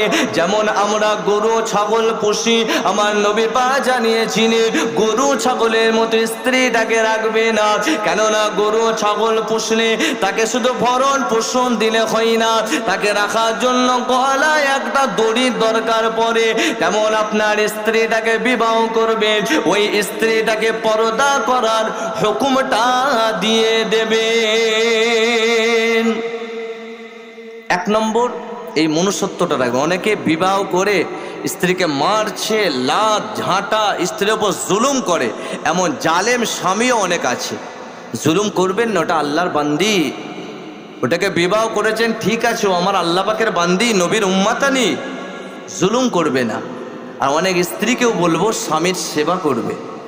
স্বামী কাজ করে আসছে, আগে ব্যাগটা নিয়ে নিও না, স্বামী যখন কাজ করে আসবে আগে তার কাছে পানি নিয়ে যাও। এটা হলো একটা স্ত্রীর মনুষ্যত্ব, স্বামীর মনুষ্যত্ব। 2 নম্বর বলছে যে দেনমোহরটা আটবে ওটা বাসর রাতেই দিয়ে দিতে হবে। আমাদের অনেকে কি করে, দেনমোহর লিখে দিল, হাজি সাহেব বসে আছে, নামাজি মুসল্লি ইমাম সাহেব, লিখা পত্র সই হয়ে গেল, মরে যাচ্ছে তখনও খবর নেওয়া হচ্ছে দেনমোহরের টাকা দেয়নি। নিজেরা মশলা বানিয়েছে, মরে যাওয়ার পর স্বামীর লাশ রাখা আছে, 2টো মেয়ে দালাল টাইপের আর কি, সব জেনে গেছে, তো নিয়ে এসে বলছে যাও দেনমোহরের খালাস দিয়ে দাও, দেনমোহর দেয় না তো খালাস। এসব মশলা কোথায় পেল? সে এসে স্বামীর সামনে বলছে তুমি যে দেনমোহরটা দিয়েছিলে আমি মাফ করে দিলাম। কানতে কাঁদতে, তুমি যে দেনমোহরটা দিয়েছিলে আমি সব মাফ করে দিলাম। কোথায় পেলে মশলা? মরে গেলে আর মাফ করে সে সব শুনতে পাচ্ছে? সে মরে গেলে মনে তো পরকালের জগতে চলে গেল। আপনি আমাকে একটা চড় মেরেছেন, আমি মেরেছি, আপনি বেঁচে থাকাকালীন আমাকে আপনার কাছে মাফ চাইতে হবে, কথা ঠিক না বেটি? ওই লোক দেখানি মরে যাওয়ার পরে মাফ করে দিলে এসব চলবে না। আপনি যে দেনমোহরটা এঁটেছেন, নবী কিছু প্রসেস বলেছে, এইগুলো চলবে না। দেনমোহরের খালাস খালাস এসব মশলাই নেই, এগুলো মেয়েদের বানানো। আসল শরিয়াতের মাসআলা হলো যারা এখনো দেনমোহরের টাকা দেননি, আজকে এই বাবাজির ওয়াজ শুনে একটু চেষ্টা করেন দিয়ে দেবা। আর যারা বিবাহ করবে বাসর রাতেই দিয়ে দেবে। লাইট খরচা, প্যান্ডেল খরচা, কত ওয়াজ করব। বিয়ে বাড়িতে তো আবার এখন নতুন ফিতনা যুগেছে, ক্যামেরা ছাড়া বিয়ে হয় না, ভিডিও ক্যামেরা। একটা বিয়ে বাড়ি, বিয়েটা কি নবীর সুন্নত না সুন্নত না? আর নিকাহ নিসফুম মিনাল ঈমান, বলছে বিয়েটা হচ্ছে অর্ধেক ঈমান। যে বিয়ে বাড়ি তার নিকাহ মিন সুন্নতি, সুন্নত জিনিস হচ্ছে সেখানে গায়ের কওমের কালচার, ভিডিও ক্যামেরা খাচ্ছে গোশ, ভিডিও ক্যামেরা হচ্ছে, বরকে এমন করতে বলছে, এমন করতে বলছে, তারপরে ওখানে বর খাচ্ছে, বউ খাচ্ছে, সব ভিডিও ক্যামেরা করছে। হালাল না হারাম? জোরে বলেন। সরাসরি হারাম। আবার যারা বড় লোক একটু মানি আছে, বড় লোকে একটু ভেলকি বেশি দেখায়, সেলফি করেছে। এখন তো ফটো তোলার ব্যাপক প্রচার চলছে না, যেখানেই যাচ্ছে হাতটা তুলে দিল, ব্যাস নিয়ে ফেসবুকে স্ট্যাটাস করে দিল, অমুক জায়গায় গেছে স্ট্যাটাস দিয়ে দিল। জন্মদিনে মুসলিম, মাঝে মাঝে দেখি তো ফেসবুক ঘাঁটলে সব রকমই আসে আর কি, মাঝে মাঝে দেখলে মুসলমান নাম, আমি নামটা দেখে নিলাম, জন্মদিনে দেখছি ফুঁক দিচ্ছে, ওই এতে হ্যাপি বার্থডে বলে কি বলে মোমবাতি জ্বলছে, তাকে ফুঁক দিচ্ছে, কেক কাটছে, খাচ্ছে। আমি নামটা দেখি তো ব্যাস সুন্দর একদম খাঁটি মুসলমান যেমন নাম রাখা হয়, সে মুসলিম জন্মদিন পালন করছে। হালাল না হারাম? সম্পূর্ণ হারাম। আচ্ছা এগুলো করে না? করে না। তো এইগুলো করলে নামাজ রোজা যা আছে বেকার হয়ে যায়।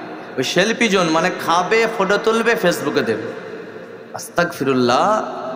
এমনকি একটা মেয়ে তার মেয়েকে মানে বিবাহ দিচ্ছে, সিংহাসন করেছে, যে বর বিয়ে করে নিয়ে গেছে, খেয়ে বউটা কেমন হয়েছে সেটা দেখে বাড়িতে যাবে।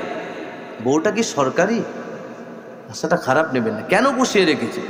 ভাই যারা বিবাহ করো খবরদার ওইগুলো করবেন না। বউকে দেখে বাড়ি যাবে, এটা নাজায়েজ হারাম, গুনাহ হচ্ছে, জেনা হয়ে যাচ্ছে চোখের। করে না? করে না, অনেক আছে করে। তবে মাশাআল্লাহ অনেকে ওয়াজ শুনে এখন শুধরাচ্ছে। এইগুলো যাদের মধ্যে আছে এইগুলো থেকে নিজেকে বাঁচার চেষ্টা করবে। তাহলে দেনমোহরের টাকাটা যদি বাসর রাতে নাও দিতে পারেন, বলবেন স্ত্রীর কাছে যে আমি স্বামী এত টাকা দেনমোহর এঁটেছিলাম, তোমাকে আমি একবারে দিতে পারবো না, আমি 1000 করে টাকা দিয়ে 5000 টাকাটা শোধ করে দেবো। বলেন স্ত্রী সে স্বামীর কথাটা মেনে নেবে না নেবে না? 1 নম্বর। দ্বিতীয় নম্বর, না পারলে আমি 500 করে টাকা দিয়ে দেবো। বলেন তার স্বামী মানবে না মানবে না? যদি নাও দিতে পারেন, অনেক দিন হয়ে গেছে, সংসারের চাপ, স্ত্রীর কাছে ক্ষমা চেয়ে নেবেন, আমি দিতে পারলাম না, আমাকে আল্লাহর রাস্তায় মাফ করে দাও। ওই ক্ষমাটাও একজন স্ত্রী হয়ে করবে না করবে না? এইগুলো হচ্ছে প্রসেস। এইগুলো করতে পারলে আপনি নাজাত পাবেন। নাহলে মরে যাওয়ার পর আপনার স্ত্রী কাফনে খাটিয়ার কাছে এসে বলবে, তখন আর মাফ হবে না। তাহলে বিয়ে করার 3টে শর্ত: 1 নম্বর, মনুষ্যত্ব থাকতে হবে, স্ত্রীর শরীর খারাপ হলে সেবা। দ্বিতীয় নম্বর হলো ওই স্ত্রীটা দেনমোহরের টাকা ওই রাতেই দিতে হবে। আর তৃতীয় নম্বর হলো ওই স্ত্রীটাকে পর্দা হুকুম আপনি স্বামী হয়ে আপনাকে দিতে হবে। আল্লাহ যেন এই 3টে জিনিসের ওপর আমল করার তৌফিক দান করেন। সকলেই পড়েন আল্লাহুম্মা আমিন। তাহলে যে কথা আলোচনা করেছিল, আম্মাজান খাদিজাকে আমার আল্লাহ পাক সালাম দিলেন। খাদিজা, ফারিস্তারা এসে সালাম দিলেন, আম্মাজান খাদিজা আপনাকে আল্লাহ পাক নিজে সালাম পাঠিয়েছেন। জোরে বলেন সুবহানাল্লাহ। আম্মাজান খাদিজাতুল কুবরার ওই 3টে জিনিসের ব্যাপারে আসছে, আর একটু আলোচনা করে নি। এ যুবকেরা, বারা, তরুণেরা, আম্মাজান খাদিজাকে আল্লাহ নবী এত মোহাব্বত করতেন, ভালোবাসতেন। একবার আম্মাজান খাদিজা দুনিয়া জমিন থেকে পর্দা নিবার পরে নবী আমার মসজিদে নববী শরীফে চলে গেলেন। তখন আল্লাহ নবীর বিবি ছিলেন আম্মাজান আয়েশা সিদ্দিকা রাদিয়াল্লাহু তাআলা আনহা। আল্লাহ নবী মসজিদে নববী শরীফে রাতের বেলায় ঘুমাতে পারলেন না। নবী আমার মসজিদে নববী শরীফে সিজদায় চলে গেলেন। তাহাজ্জুদের নামাজ আদায় করে আল্লাহ পাকের দরবারে আল্লাহ নবী দোয়া চাইছেন। আল্লাহ পাক হাসরের ময়দানে বাপ বেটাকে চিনবে না, স্বামী স্ত্রীকে চিনবে না, ছেলে মাকে চিনবে না। ওই হাসরের ময়দানটা এতটা কঠিন হবে, আল্লাহ পাক ওই সময়েতেও আমি নবী পাক আমার সঙ্গে খাদিজাকে আলাদা করবেন না। আম্মাজান আয়েশা সিদ্দিকা নবী পাকের এই দোয়ার উপরে আল্লাহুম্মা আমিন বলে শামিল হয়েছিলেন। নবী আমার নবী হওয়ার পরেও তাহাজ্জুদের নামাজ আমার রাসূলুল্লাহ ছাড়তেন না, ওনার জন্য ফরজ ছিল। আমরা তাহাজ্জুদ পড়ি, বলে হুজুর শেষের দিকে আবার তাহাজ্জুদ কেন ধরতে গেলে, বেশ তো টাইম হয়ে যায়। কিন্তু মাঝে মাঝে উঠবেন, জাগবেন।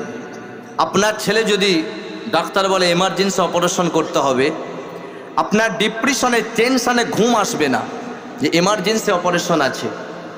তাহলে কোনোদিন এটা মনে করেছেন যে আল্লাহ যদি আমি নেক কাজ না করতে পারি তাহলে আমাকে জাহান্নামে দিয়ে হবে? এই জাহান্নামের আগুনের ভয়ে আল্লাহর দরবারে উঠতে হবে, জাগতে হবে, মাফ করিয়ে নিতে হবে। সেই মাস আসছে, রমজান শরীফের মাস, যেই মাসেতে আমার আল্লাহ পাক সেহেরিটা তাহাজ্জুদের ওয়াক্তেই করেছেন। কথা ঠিক না বেঠিক? আল্লাহ পাক যদি চাইতেন ফজরের নামাজের পরেও তো করতে পারতেন। আল্লাহ জানেন না আমার বান্দার কষ্ট হবে, এতক্ষণ রোজা রাখবে, কিন্তু আল্লাহ ফজরের নামাজের আগে করেছেন না করেন? কেন? রমজান মাসটাকে রিসার্চ করতে হবে, যে কোনো জিনিস নিয়ে মূল্যায়ন করতে হবে। শুধু সেহরি খেলাম, উপোস থাকলাম, নামাজ পড়লাম, ইফতার করলাম, রোজা হয়ে গেল, ঈদের নামাজ পড়ে নিলাম, হয়ে গেল না। রমজান মাসটাকে ভাবতে হবে আল্লাহ সেহরিটা কেন দিল। আল্লাহ চায় আমার বান্দা আসুক, এসে মুসল্লা বিছিয়ে তাহাজ্জুদের সময়েতে আমার বান্দা আমার কাছে ক্ষমাগুলো করিয়ে নি। ওই মুসল্লাটা বিছিয়ে ক্ষমাগুলো আমার বান্দা করিয়ে নি।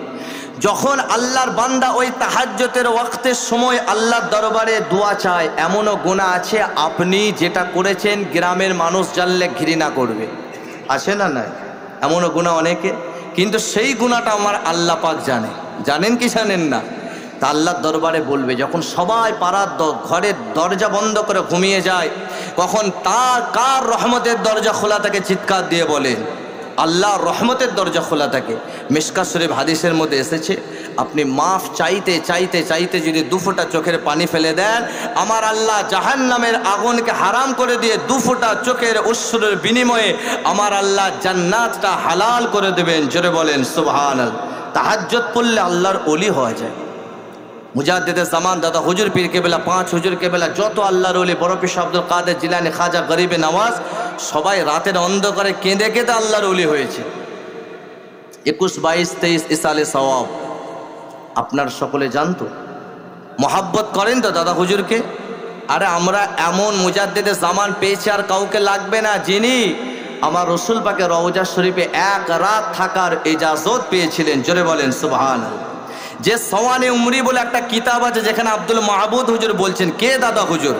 একটা বক্তা উঠেছে, দেখবেন ফুলফুরাকে একটু ঢিল মারে, কেন ফুলফুরার চাকে তো মধু বেশি আছে, যে উঠে ফুরফুরার বিরুদ্ধে লেগে যায়, মানে তার কি হাল তেরা চাল হে মকসদ তেরা মাল হে। ফুরফুরাকে ঢিলটা মারলে তো ভাইরাল হওয়া যাবে। কোন আলেম যদি আল্লাহর ওলি বিরোধিতা করে, সে আলেমের ওয়াজ শোনা যাবে না।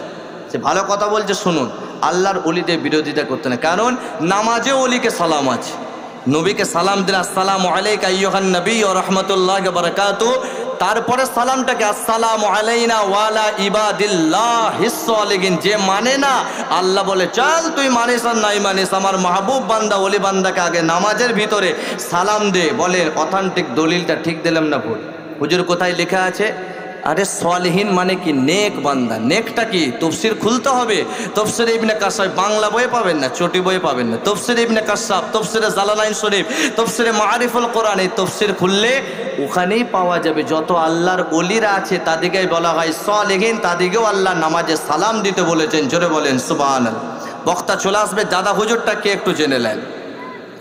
একদম অথেন্টিক দলিলের সঙ্গে বলছি, সওয়ানে উমরি বলে একটা কিতাব আছে, যেই কিতাবটা আব্দুল মাহবুদ হুজুর রাহমাতুল্লাহ আলাই হুজুর আমার সওয়ানে উমরি বলে কিতাবটাই লিখতে লিখতে লিখতে বলতে লাগলেন যে আমি যখন আলেম হয়ে গেলাম, ইলম হলো 2 প্রকার, একটা হলো জাহিরি ইলম আর একটা হলো বাতিনি ইলম।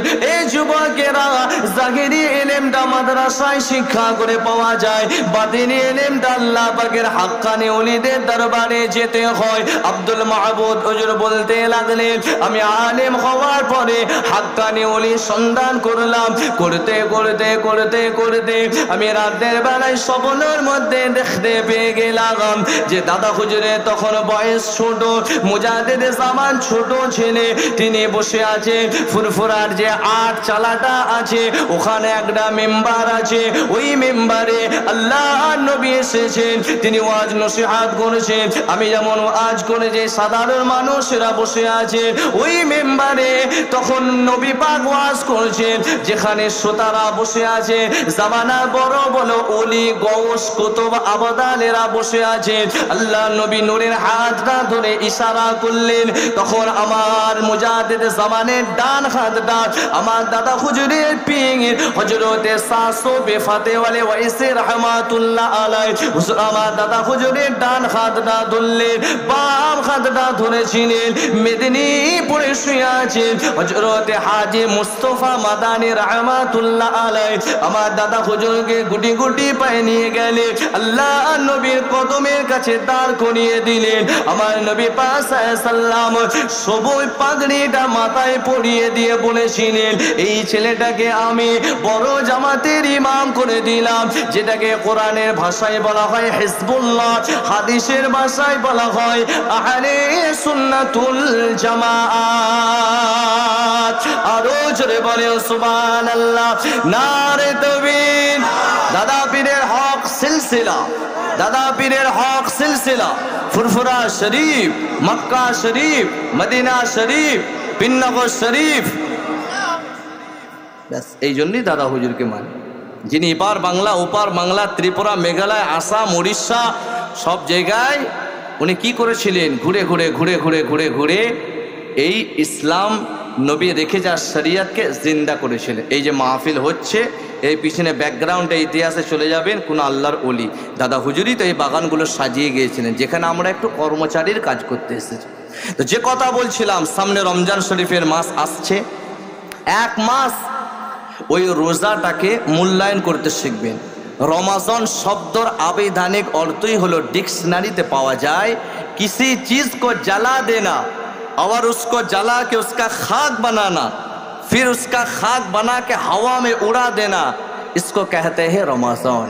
মানে কোনো জিনিসকে জ্বালিয়ে দেওয়া, জ্বালিয়ে পুড়িয়ে তার ছাই বানিয়ে সেটাকে উড়িয়ে দেওয়া। তো রমজান শব্দের মানে হলো এটা। কি জ্বালানো হবে, কি পোড়ানো হবে, কি খাক বানিয়ে উড়ানো হবে। আল্লাহ পাক বলেন 11 মাসের গুনাহ যখন রমজান শরীফের মাস আসছে, প্রথম সেহরি খাবে, ফারিস্তা শয়তানকে বেঁধে দাও, জাহান্নামের দরজা বন্ধ করে দাও। আবার বান্দা বান্দি রোজা রাখার নিয়ত করেছে, গোনাগুলোকে জমা করো, এক কাছে জমা করা হলো।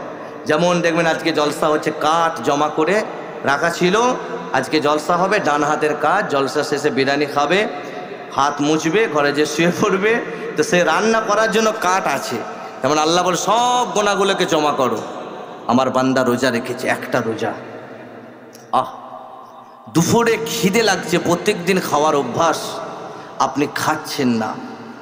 আসরের নামাজ পড়ে মুখে পানিটা দিয়েছেন, এত কষ্ট হচ্ছে যেন পানিটা এক ঘোট নিয়ে নিন, মুখের ভিতরেও এক ঘোট কেন, এক কাতরাও আপনি নিচ্ছেন না কেন? একজন জেনে যাবেন, তিনি কে?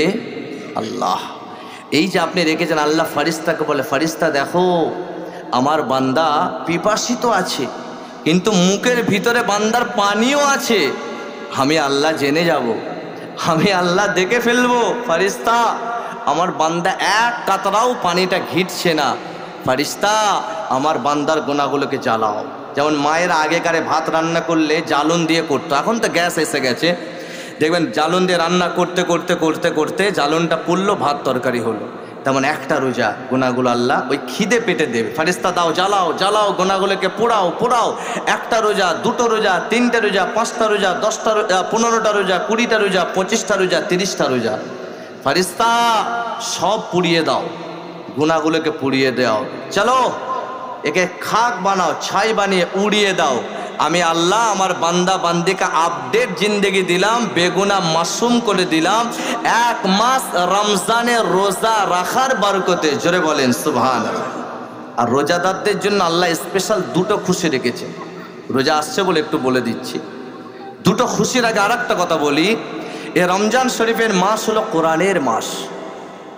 আমাদের অনেকে আছে জীবনে কোরআন শরীফ পড়েও নি, পড়ার চেষ্টাও করেনি, কোরআনকে হাতও দেয়নি, একটু বুকে জড়াবে, একটু চুমু খাবে, সেটাও করেনি, আছে না? নাই। কিন্তু তথাপি আল্লাহ রহমান রহিম দয়া হয়ে 1 মাস কোরআন শরীফ শোনার সুযোগ করে দিয়েছে। হাফেজ সাহেব পড়বে, বান্দা গরম লাগছে পাখা চলবে, আবার অনেক মসজিদে এসি আছে, বান্দা একটু দাঁড়িয়ে শুনেলে। 1 খতম রমজান শরীফে তারাবিতে মাধ্যমে হাফেজ সাহেব আল্লাহ পাকের কোরআন শরীফ পড়েন না পড়েন না?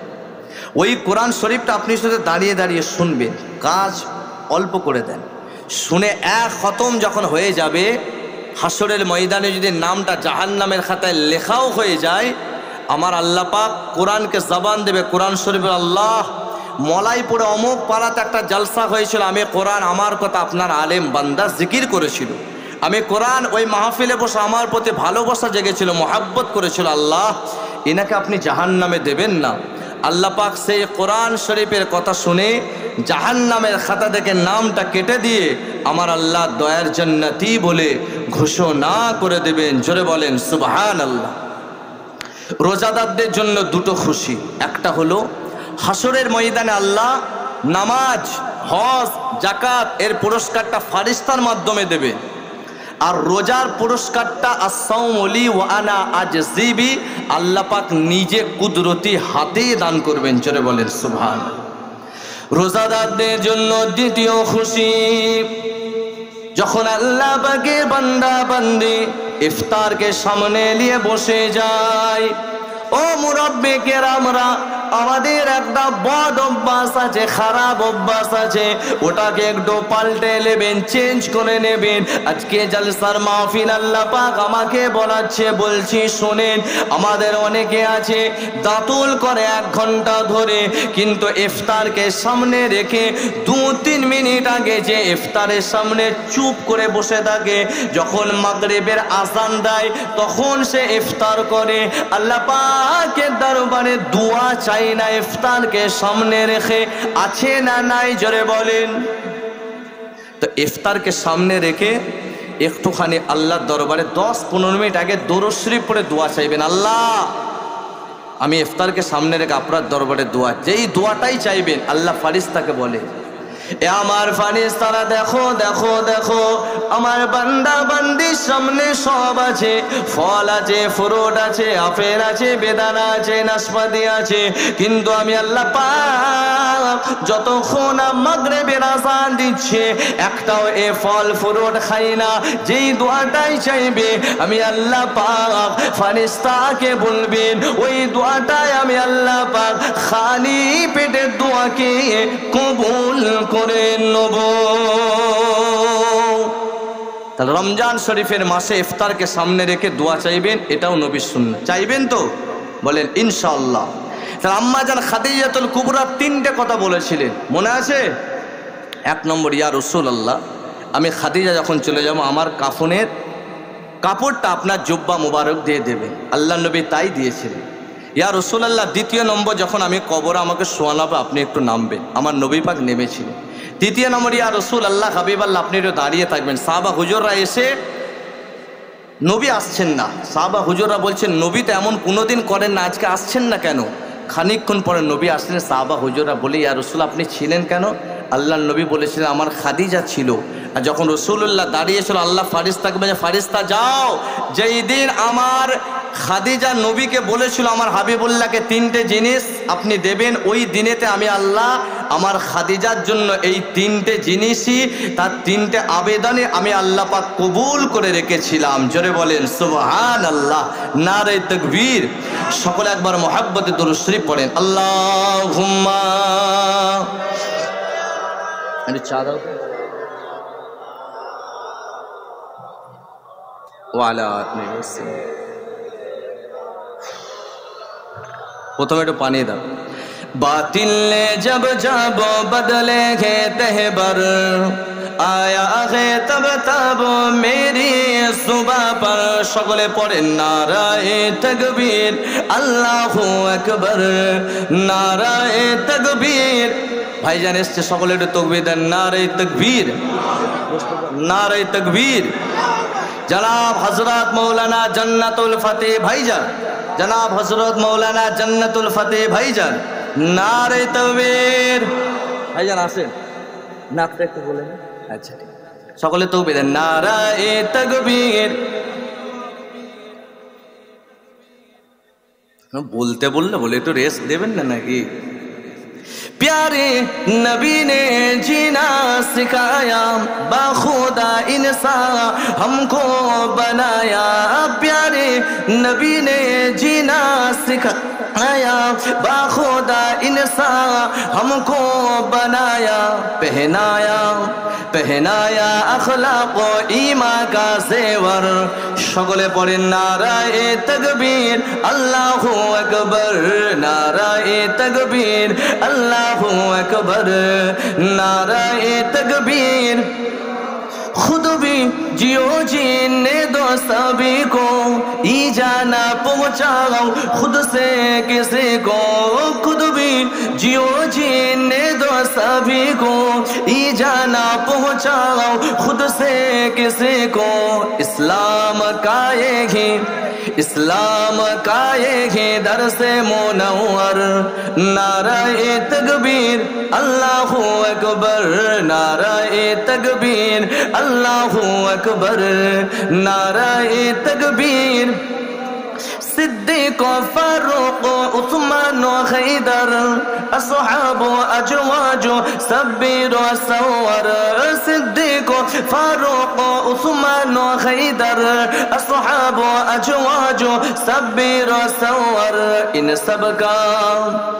सब का ऐसा है हम सब के ऊपर। नाराए तकबीर, अल्लाहु अकबर, नाराए तकबीर, अल्लाहु अकबर, नाराए तकबीर। मीज़ा पे आका हमको बचाना, दामन में अपने हमको छुपाना, मीज़ा पे आका हमको बचाना, दामन में अपने हमको छुपाना। इतना करम या शाफ़ाए महशर, नाराए तकबीर আল্লাহু আকবার। বিদায় নিলাম। ভাইজান আমার মতো বয়সে বলে একটু